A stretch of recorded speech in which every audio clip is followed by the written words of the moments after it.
only other CEOs in the room. I think that's everybody, right? All right. Well, thank you all so much for being here this evening. Your support is so invaluable to the trustees in the room and to all of us here at CLIP. Another last shout out to my fellow organizers for this event, Yvette Cardona. Chris Cardona. David Pesqueira. My co-conspirators for this evening. Lots of work behind the scenes because of all of you guys. Thank you so much. So as a staff person for CLIP, I often say that I co-lead this incredible group because we are truly volunteer-led. We have 4 committees, currently of 25 volunteers. So none of this that you see behind the scenes would be possible without this dedicated group of volunteers. So if you're on one of those committees, can you just please raise your hands to be acknowledged?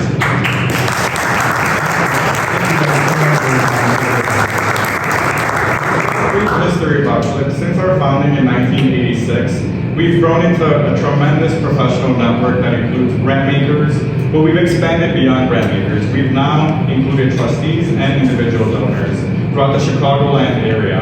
And over the past few years, we've experienced tremendous growth, both in operations and, excitingly, in the number of Latinas who've entered the sector, which I'll talk about a bit more about. Over the past few years, we've experienced over 30 events together, both in person and online, so it just gives you an idea of how vibrant this community is.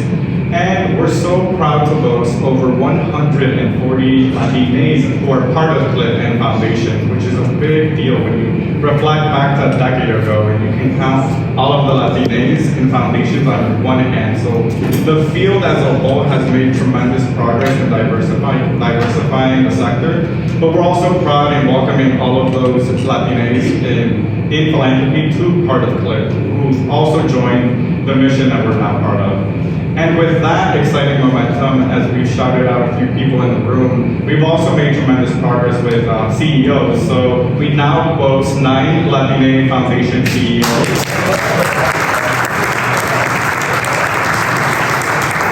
We've made significant strides in leadership, and now our attention and focus turns to a new frontier, the Foundation boardroom, and the purposes of this evening tonight.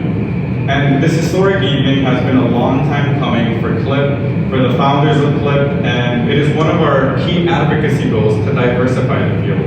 And now part of that advocacy goal for CLIP is to ensure that that also includes the boardroom, because we know that's when decisions are made about our communities and the communities that we also care about. And it's historic because it's been a dream of ours to gather all of the trustees in the room, and for the longest time, we just didn't have the capacity and also the numbers, quite frankly, but now we have both, so it's an exciting moment for the sector. And tonight marks the launch of this initiative, the Latine Trustee Initiative, on behalf of CLIP, because we are so excited to roll this out, to welcome you. This reception is for you, and we want to meaningfully engage you in a way that makes sense.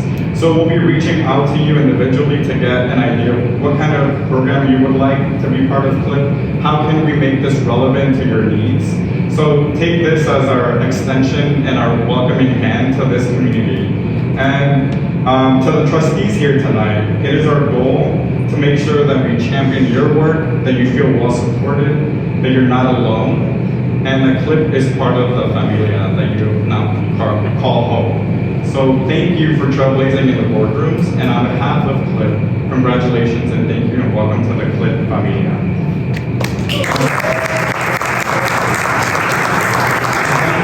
Community ahead of next week's Hispanics and Philanthropy Conference, let me just share a quick secret before we cue it up with Maria. Did you guys know that CLIP was instrumental in bringing the HIP conference to Chicago this year?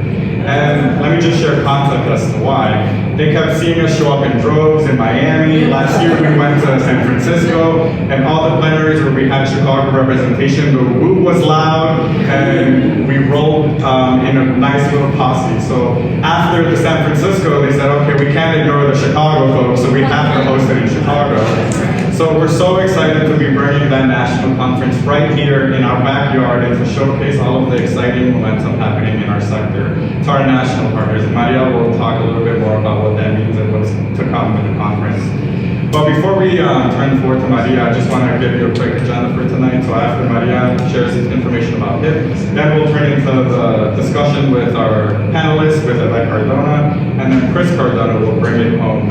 And then just one last note, the bathrooms are right behind you if you need to use them. And don't forget to pick up your CLIP swag. In the other room we were at, it's right by the wall. It's a small token of our appreciation and to remind you that you're now part of our family. So on behalf of CLIP, thank you again for being here. The HIP conference coming to Chicago because CLIP has been presented. I'm a proud board member of Hispanics in Philanthropy. HIP is a transnational organization that supports, does fund, but also is advocacy. It is an organization, it's an affinity group that many of us have attended. Another quick factoid. Do you know that the first conference that it had was in Chicago? It was over at the hotel right next door to Truby Temple. Where's Blades? I thought it was was it at the Opera House? I thought it was Intercontinental. And then we had the Midwest one at the Opera House. I know Blades never. So it was the first one. But as Alberto has mentioned that the conference kicks off next week. It kicks off on the 19th, which is also a pre-conference event, which is a Juneteenth celebration, and it will be in partner with our partners and collaborators, which is Chicago. Okay. So next week there will be, speaking of collaborations and partnerships, CAPE and CLIP will give a welcome for the pre-conference event. There will be, as we think about exploring and celebrating our shared narratives, historical memory, and the ongoing fight for justice in the Black diaspora. So that will be on June 19th, and we hope that you all will be able to join us. The rest of the conference, there are a few different highlights that I want to mention. Certainly, the fact that there will be great panels, and Alberto mentioned that we are very proud of the fact that we've got representation of quite a number of Latinas in different, whether it's on boards, but also CEOs. This is not present in other cities across the country. The fact that we have 9 Latinas. So there will be a panel featuring this great leadership that is present here in Chicago.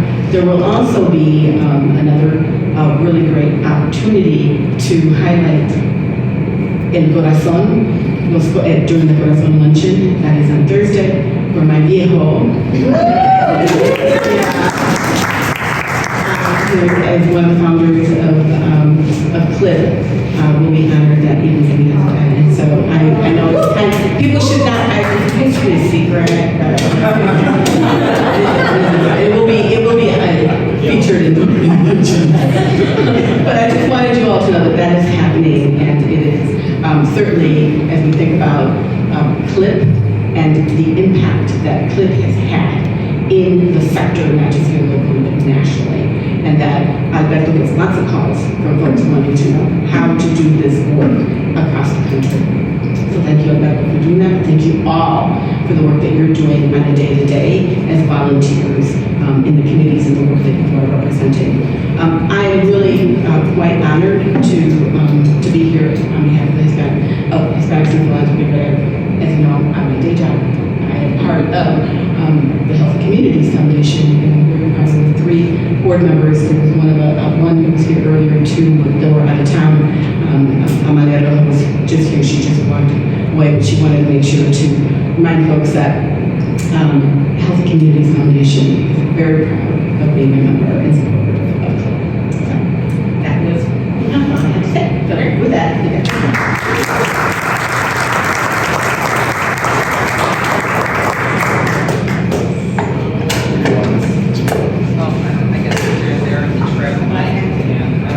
maybe I'll. Yeah, let's try it. Yep. Just ask Rick if I can go booster.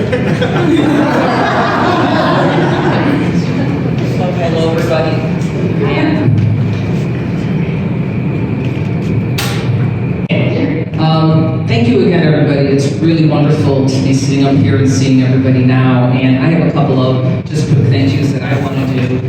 To David, it is such a great honor that you are getting that award because you have been the glue of CLIP amongst all the other things you have done. And you're my mentor. You're one of the first persons I reached out to when I joined the Polk Brothers Foundation. Rebecca Cardona, Polk Brothers Foundation, by the way, that's my name. And you're one of the first, you and Carmen Prieto, that really welcomed me, and it was very transformative. So thank you. It's well deserved.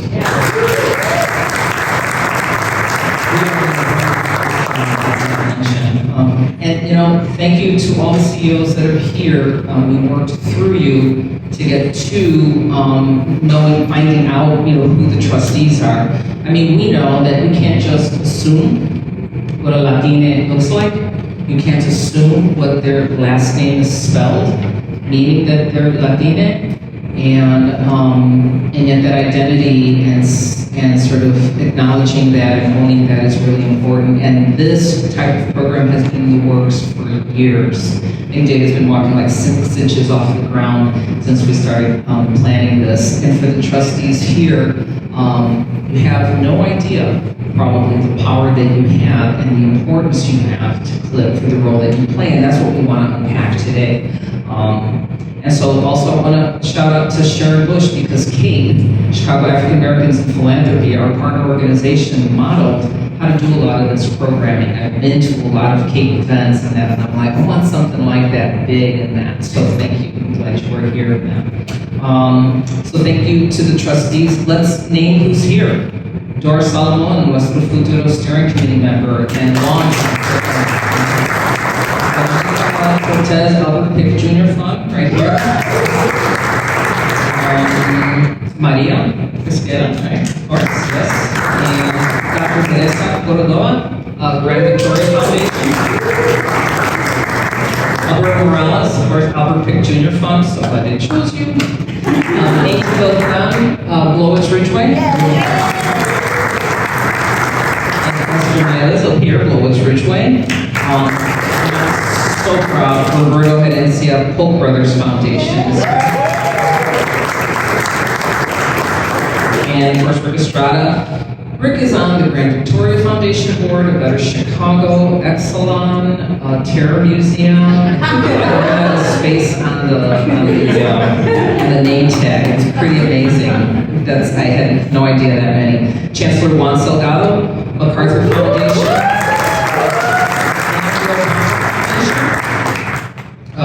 Selena Sarillo, who was here, McCormick Foundation, she had to leave, and Amalia Rioja, Health and Communities Foundation, who had to leave. Anybody else? Did I miss anybody? Yes. I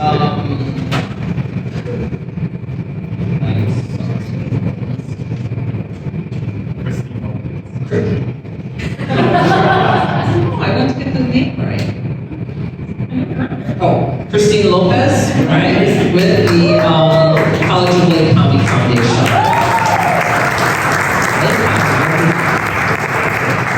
And David has been keeping a running list of all the trustees. I think we're at about 50 right now. So again, as you are, networking and finding out who are the trustees, and not just a trustee on a foundation board. Again, that's what we want to talk about. And so let me get to our guests here.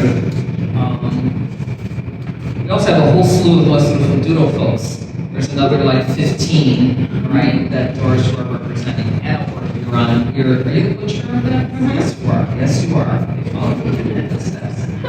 So, with us today we have Esther Nieves and Rick Estrada. Rick, thank you so much again for opening up. Again, your staff has been just amazing. I'm going to introduce Esther first. Esther has worked at the grassroots level, right, the state level, and with national organizations, working in government, nonprofit sector, and philanthropy. She was appointed by Chicago's Mayor Harold Washington as the second executive director of the Mayor's Advisory Commission on Latino Affairs. Pretty amazing. And then recently was appointed by Mayor Lightfoot, and then reappointed by Mayor Johnson to serve as a member of the Commission on Human Relations and co-chairs the Equity Advisory Council. He's also a faculty member and field placement director at St. Augustine College's social work department. She was a program officer at Field Foundation, which is how I met her, and also through SSA, and staff at W.K. Kellogg Foundation's Leadership Fellowship Program, and program officer for the National Community and Civic Engagement Portfolio. And she was the executive director of Erie Neighborhood House. Her civic participation includes several boards, grantmakers concerned with immigrants and refugees, the Funding Exchange, Weeble Foundation, Crossroads Fund, Funders Committee on Civic Participation, and today as a trustee of Logan's Ridgeway Foundation. So deeply interested in community building efforts that link people to each other, their shared aspirations for social and economic equity and systemic change. So glad you're here. I'm glad you're back in Chicago.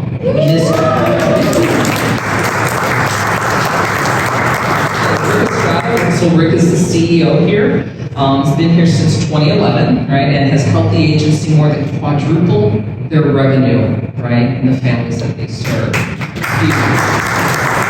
has Human Services leadership experience prior to joining MFS. He was the first deputy commissioner of the City of Chicago's Department of Family and Support Services, and previously served as the executive director of Erie Neighborhood House.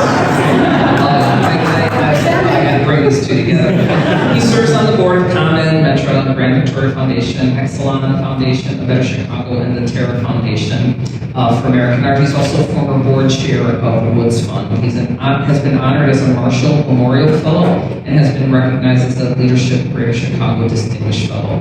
He also was one of Crane Chicago's businesses 40 under 40. So you both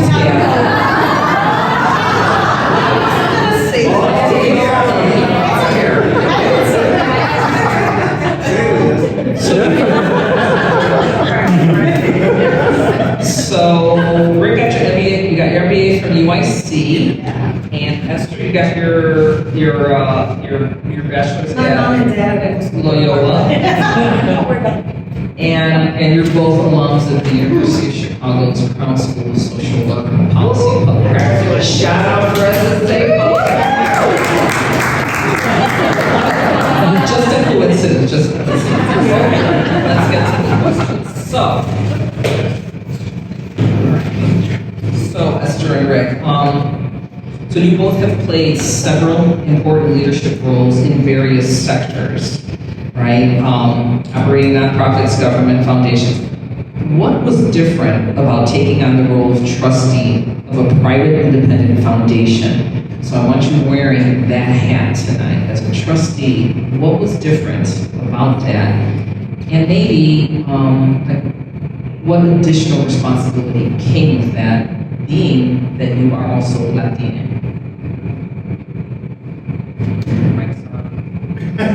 You want us to take Yeah.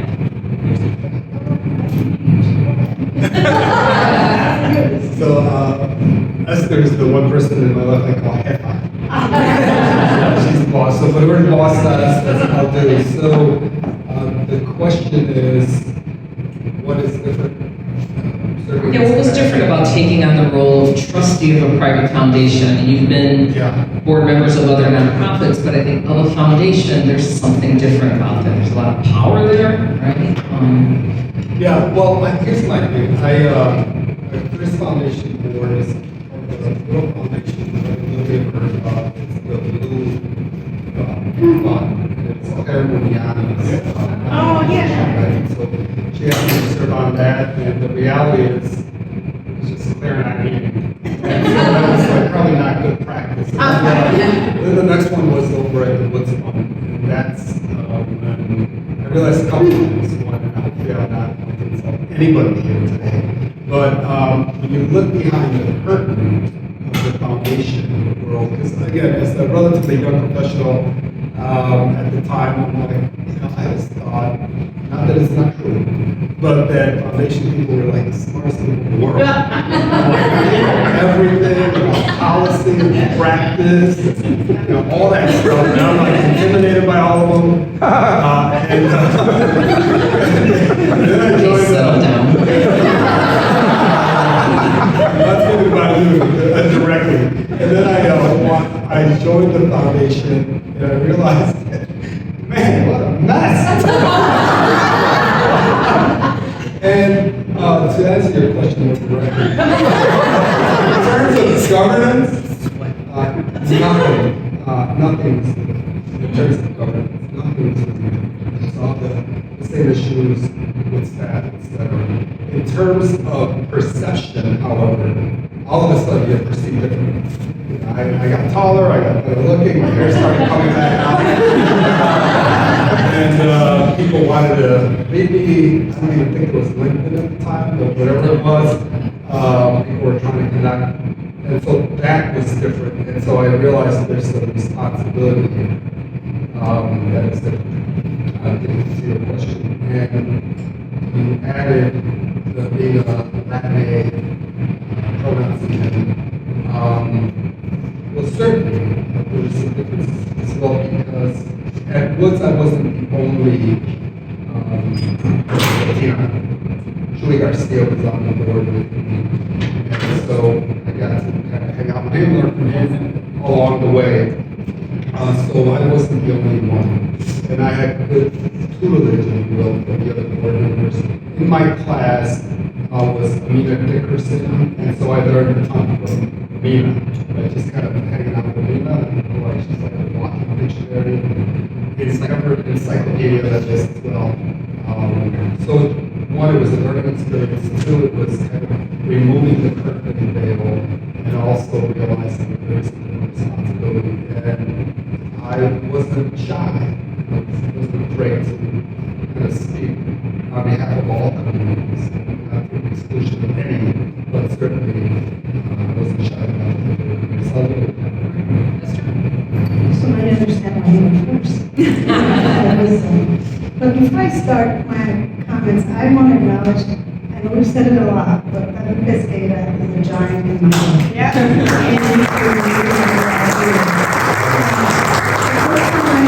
Piscata was maybe when we were in our 20s. We were standing at the Damon train station. I was going up the stairs and I knew him from community work at Westtown. And at that time, if you can imagine, that thing happened a lot.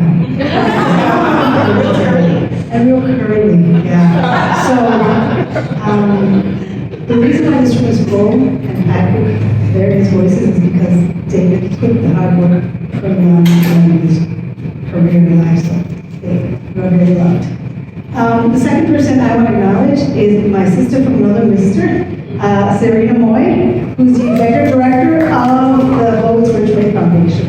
And the reason why I want to acknowledge her is because she has been an intentional sister and ally in trying to bring diversity in a very intentional way to the board of the Lowest Ridgeway Foundation. And that's sometimes like, pushing a rock up a hill, right? Because there's the old tradition of board members saying their perspective and their perspectivity. And Serena's carried the ball for a good, Serena, 10 years? Is it that long or not much longer? Oh, okay.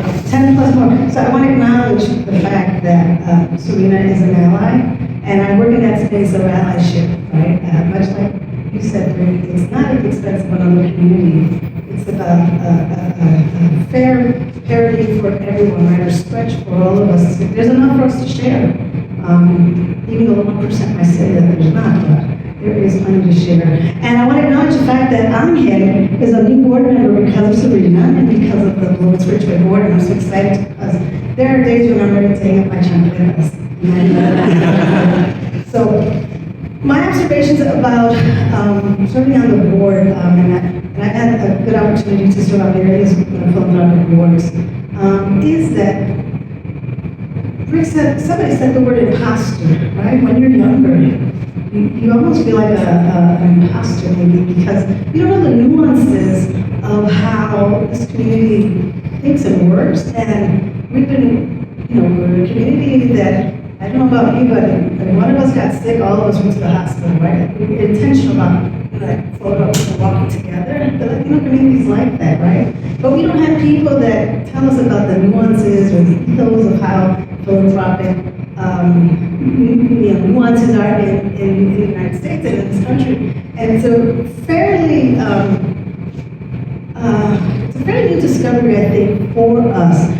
philanthropy is our family, our communities, our congregations, right? That's our philanthropy, and while it's not acknowledged, we are giving money back to our community. It's not in this organized, structured way. There's an endowment. When I first was told, well, the CLIP Foundation has a $9 billion endowment, and I'm like, can I even, what $9 billion looks like, right? We're giving out $345 million every year. That's so you got to give out at least $1 million this week. I'm like, okay, figure that out, right?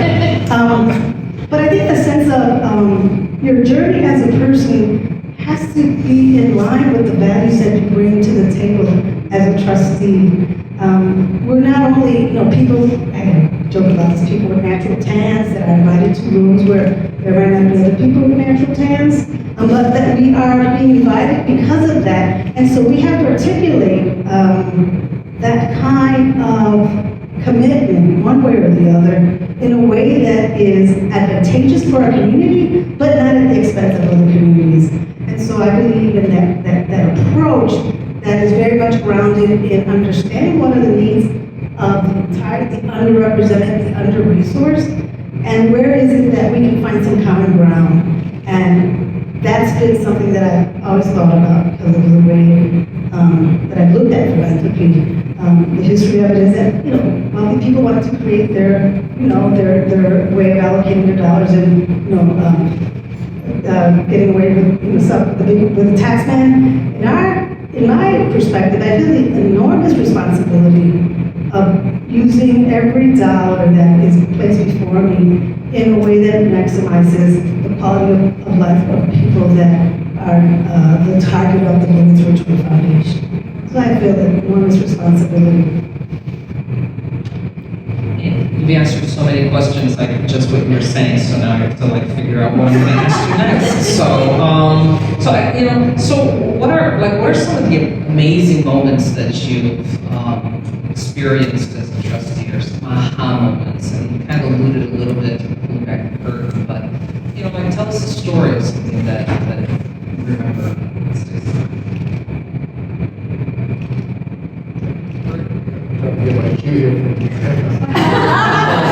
Let me make a statement. His haircut is Beatriz. That's right. He needs to acknowledge it. So let's remind him. And he's my brother and I love him, but his haircut is Beatriz. Somebody okay, go first or not?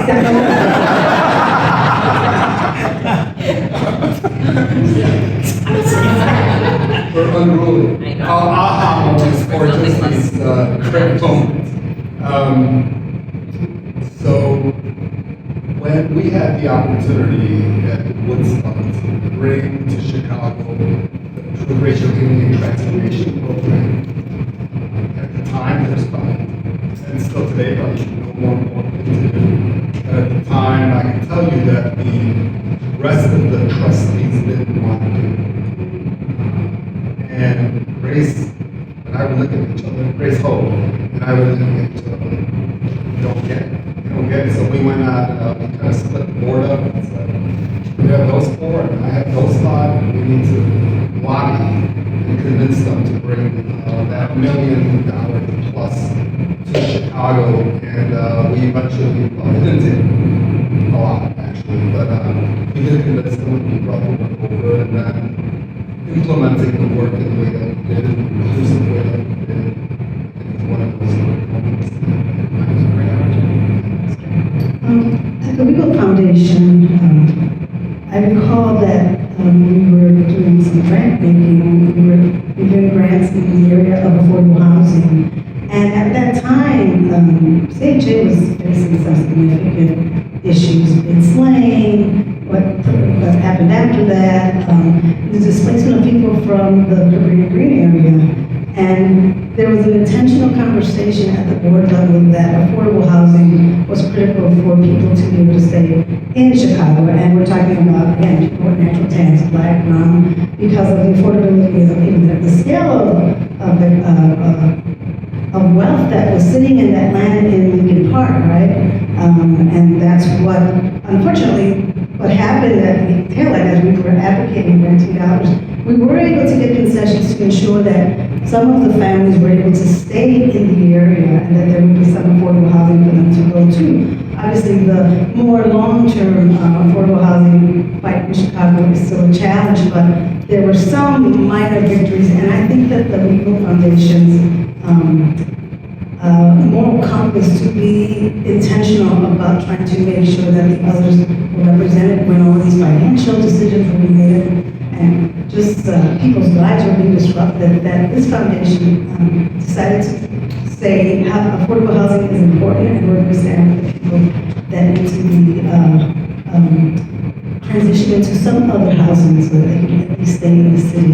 The second thing that I remember is, as a trustee, the COVID crisis and how the Lowe's Ridgeway Foundation pivoted very quickly to say to grantees, and Sri, correct me if I'm wrong, but we agree, general operations is acceptable.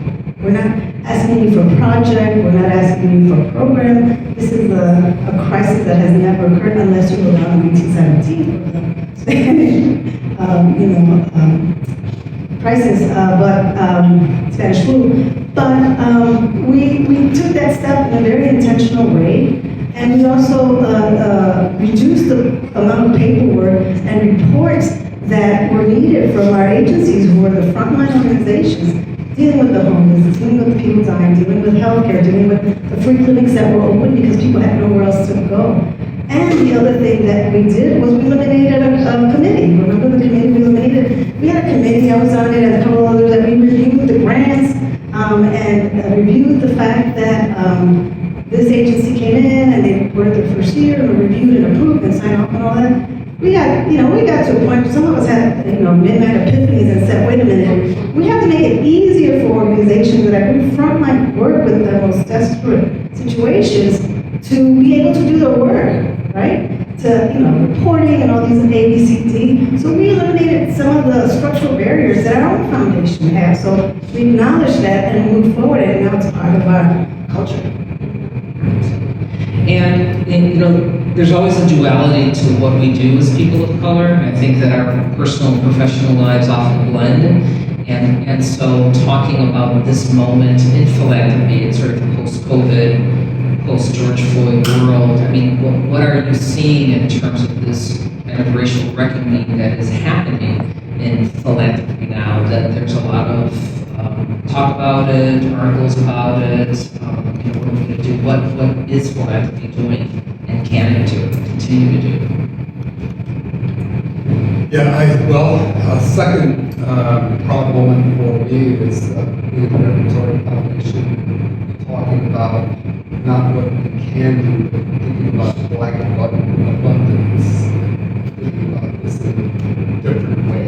We got not the exclusion of other groups, making sure that we are going to work on full empowerment of the community that has suffered so much in this country since 1919. We're only focused on abundance. So for us, and whether I'm speaking about the manifest of regulatory or legislation or not, it's not post-George Floyd or post-Latine, we're in the middle. We're still in the middle. Yeah. I tend to agree with Rick, and I sometimes, in reflection as a board member, but also in the past as a staff member of a foundation, it's almost like a two-headed monster, right? That philanthropy on one hand wants to be very committed to DEI, and then there's an abandonment of some of that because of the political winds that are part of this country. So if I'm led by my moral compass, then that's what I find myself being led by, because I always sit on my shoulders. I'm the trustees in philanthropy, the last numbers that I saw, got some reports that I was reading. So there's still a huge gap, right? There's a significant gap. But I think there have been moments in the history of this country over the last decade that have made philanthropy and traditional philanthropy rather nervous about where it sits and where it's going to decide to stand. So the George Floyd situation, the arrival of immigrants into this country, and the profound political unrest that is happening throughout the world, and the political landscape in this country at this time and over the last 6 years, has really not only captivated the attention of philanthropy, but that's made some nervous, right? How can we speak to grant making, and how can we say that we are inclusive or believe in equity if we don't walk our talk, right? So I believe that there's some of that unrest. I think it remains to be seen over the next decade if those numbers continue to grow. I'm sitting observing and writing and thinking about it. And again, for me, when I come to the table, I know I have natural tan, but I'll be damned if I'm not going to be able to speak about communities in Austin or in Inglewood, where I believe that there are people that I need to also speak for and on behalf and with, right? So my view is one that is broad in terms of my responsibility as a responsible trustee. I guess what I'll say next is be something a little bit controversial, but I think given our percentages in this country, we are the least seen community. Because, I mean, just look around in the media, given our percentages, we are not seen, whether it's on the evening news, in regular programming, we are just not seen, given our numbers. So the fact that we have, say 7-8%, and certainly the numbers that we have here, I think it's a recognition that we're beginning to be seen. And Miguel Marcarte sent me, I think he's always trying to prepare me for these things, and he sent me some data about how many Latinas are on corporate boards, on public boards, and those numbers are less than half of the trustee numbers, so 3.1 to 3.5, depending on which publication you're reading. So we, given our numbers, again, evidence that we are not seen still, but I'm glad Philanthropy is a little bit ahead of public companies, and I am now on a public company board, and well, how'd you do that? I have no idea, but I'm going to roll with it, run with it, and hopefully that I could bring some others along the way, because we need to be represented there as well. Let's open it up for a couple of questions. Guide me, right?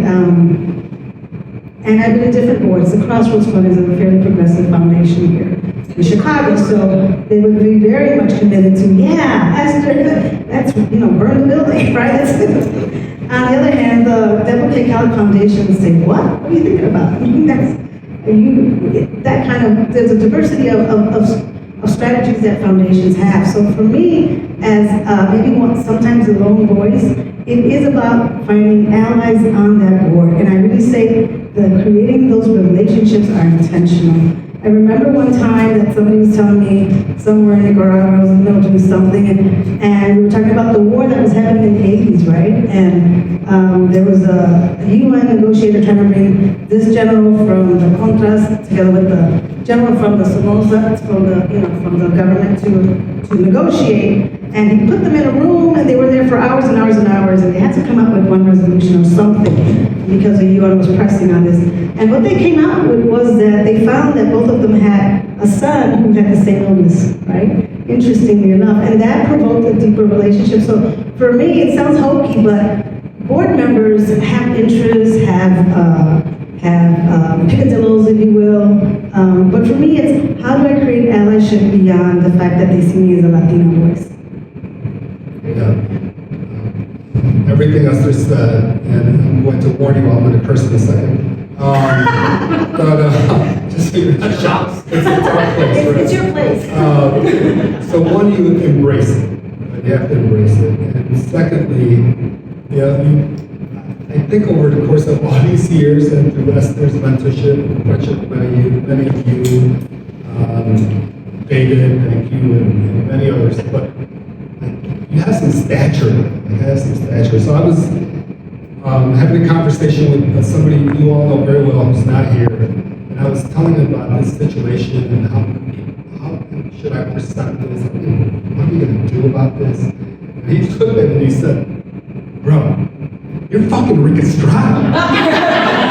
You just go in there and you demand it. And I'm like, yeah. do that? And so I always remember that conversation. I'm like, whenever I'm not feeling it, I'm like, I'm fucking ready to try that. Awesome. Let's give a round of applause for